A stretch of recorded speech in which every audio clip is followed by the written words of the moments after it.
వాళ్ళిద్దరి యందు లోకంలో ఒక మర్యాద ఉంటుంది. వాళ్ళు ఆది దంపతులు. వాళ్ళ గురించి చెప్తూ శ్రీరుద్రం శివా రుద్రస్య భైషజీ, శివా విశ్వాహ భైషజీ అంటుంది. శివుణ్ణి రుద్రుడిగా చెయ్యాలన్నా ఆవిడికే చెల్లింది.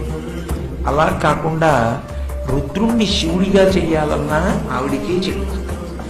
ఆయన నిజానికి రుద్రుడు అంటే కోపాన్ని పొందుతాడని కాదు. ఆయన కోపాన్ని పొందుతాడు ఎప్పుడైనా అంటే సదాశివ అన్న నామానికి అది వ్యతిరేకమవుతుంది. ఆయన ఎప్పుడూ మంగళకరుడే, ఎప్పుడూ శుభంకరుడే. ఆయనకి కోపం లేదు, కానీ కోపం వచ్చినట్టు నటిస్తాడు. కోపం వచ్చినట్టు నటించేటట్టుగా చెయ్యగలిగినది ఎవరు? అమ్మవారే. ఎందుకు అలా నటింప చేయడం ఆయన చేత? ఆయనకి కోపం వచ్చినట్టుగా ప్రవర్తించేటట్టు ఎందుకు చేస్తుందంటే లోకాలకన్నిటికీ కూడా ఆమె ఒక పాఠం చెప్పాలి అని ఎప్పుడు అనుకుంటుందో అప్పుడు శివుణ్ణి రుద్రుణ్ణి చేస్తుంది.